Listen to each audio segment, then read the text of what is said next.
Outdoor Adventures. Welcome to another episode of Getting Outside with Outdoor Adventures.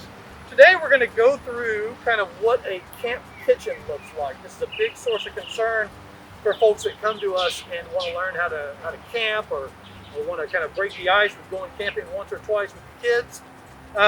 But knowing what to bring and how to bring it and all this kind of thing can be a little scary for some people. I'm going to go through what I bring every time. I do have a pretty nice chuck box to unveil and kind of pull the pieces out of. Whatever you do doesn't have to be this fancy, but the components inside are the important parts that you need to think about bringing and think about packing when you come. We'll start off down here in the front with this cooler. That's where all my cold stuff goes, right? Obviously.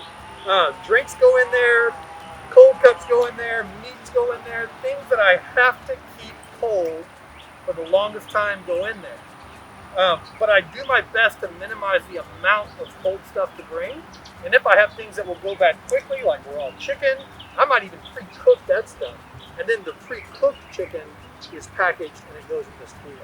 Things that are going to potentially contaminate all the other foods, I try to leave those at home or pre-cook them so that they're a little more stable. Now, we're going to open this thing up and begin looking inside. I'll move this cooler out of the way. To open this up, these doors come open, the top flips out. We're going to dig into this thing and really begin to look at what all the components are of a camp kitchen. We're going to move the camera a little closer and begin to explore this box. All right, we've got the chuck box open, and we're going to start pulling some things out and looking at what's in it. It's been a long COVID quarantine, and so I had a lot of spare time, so I ended up building this thing from some plans that I drew up. But you need to know that you don't need this. You don't need anything more than maybe a Tupperware container for food and another Tupperware container, or a cardboard box for that matter, of dishes. You don't have to have camp-specific dishes. Bring stuff from home. You don't have to have plastic reusable plates if you don't want to. You can buy them. But if you would rather just use paper plates, you can do that, right? You have to weigh that out for yourself and decide what investment you want to make. I happen to camp a lot with my family, so for us, it's important to have this thing always packed and to have all the pieces there. But many of these things you could pull from your own home cabinets for your first time, put them in a cardboard box. Everybody's getting lots of Amazon deliveries these days. I know you got a cardboard box laying around. Stuff your things in there, put it in the trunk of your car, and get outside. So let's look at what we bring or what's in this big box. First of all, what am I going to cook on? How am I going to cook my food? We use 2-burner stove. You can rent these from Outdoor Adventures, but this is a propane stove. Unfolds, sits on top of my chuck box here, and it runs on these small disposable propane canisters. I keep 2 of them. Typically 2 is going to get me through an entire 2 to 3 days of camping with my family of 4. Down at the bottom here, I also bring with me a fold-up vinyl tablecloth. This is actually, I buy this by the yard at a local fabric store. It's easy to replace. I throw one of these in here because if I'm at a state park, I don't know what animals or other people or anything have been on the tables, and so it's kind of nice to throw this on there. Plus, it just spices things up, makes it look a little nicer. So I keep that at the ready as well. Now, what are we going to cook in? I'll pull these bins out. I have a couple of cup towels here that I bring from home. I have a cast iron frying pan. And then I have a small, compact set of pots to boil water and cook things like jambalaya or rice or beans or other things in there.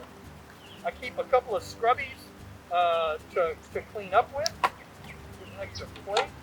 But these 2 bins, again, you can purchase these at Walmart. You can purchase them at H-E-B. These are just my wash basins. I have one with hot soapy water, one with clean water. This is where I do my dishes at the end of the night. They stay right inside here until they're needed. Roll of paper towels. Throw a roll of paper towels or 2 in your kit. You won't be sorry. It's great for cleanup. I keep a couple of bottles of hand sanitizer, especially these days. Over here I have a small cutting board. I have a hot pad that I use to pick up hot stuff off the table. A can of spray oil to make sure that my that my pans are all lubed up, and some dish soap. There's also some sugar over here and a little bit of tin foil. Up here, I have a box of, I have trouble coming out. I have a box of plates, 4 plates, one for every person in my family, plus 1 additional plate. What's that for? That's for the bacon, right? You always put bacon on an extra plate. I have a few bowls, 1 for every person in the family. Moving over to here, I have a glass and I have a cup for every person. I have a tumbler to put coffee in. Over here, I keep a selection of spices. There's some olive oil, some Cajun all-purpose seasoning, salt and pepper. And I have a jar that has tea bags in it. If you want a cup of hot tea. And I like coffee a lot, a bit of a coffee snob, so I pre-grind my own coffee. I put it in a jar with a resealable lid, and that's my coffee ground for when I'm out. And a little can of hot sauce. Over here I have lights, so I carry a couple of lanterns, 1 for the tent and 1 for the camp itself. Up here, I have a first aid kit. I keep this near my camp kitchen. I keep it stocked with things I know how to use, so should there be an accident, should there be a cut, a scrape, a burn, this is what I take care of that with. The back here is an important bag for my family. We take 2 or 3 garbage bags and a selection of Ziploc bags and put them inside of one other bag. Those come in super handy. Having a garbage bag that I can hang at camp, garbage all goes in one spot, and having these Ziploc bags to reseal unused ingredients or leftovers to go back in the cooler is really handy as well. See, I really think the only thing I haven't gone through now is my utensils. I happen to have repurposed an old wine box, but in this box I keep a variety of utensils. Turn it around here. Cutting knives, knives for chopping, knives for preparing food, a lighter is in here, a koozie or 2, a set of measuring cups, spoons, right, and forks and that kind of thing. Spatulas are all in here. A set of tongs, a wine bottle opener, and then lastly, my filters and my pop-up pour over for making coffee. All of that stays in one box. Right? For you, it may not be a box as much as it is a bag, or much as it is a small Tupperware container. Again, all things that you can bring from your own home. You don't have to go out and buy a bunch of new stuff. Take what you have. Don't let that be the thing that keeps you from getting outside. Again, in the early days of our camp life, all we did was the same set of gear, just in small boxes that we used. Super easy to do. That's a tour of our chuck box that we use. More than anything, that's just a quick rundown of some things you need to think about in terms of setting up your camp kitchen, on what to bring and how to pack it.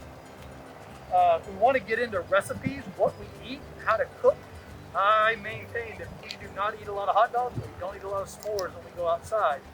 We do other stuff, and I get into that in some future videos. That's been our camp kitchen tour. Hope you've enjoyed it. Hope you found something useful out of it. Be sure to hashtag #GetOutside. Thanks and gig 'em.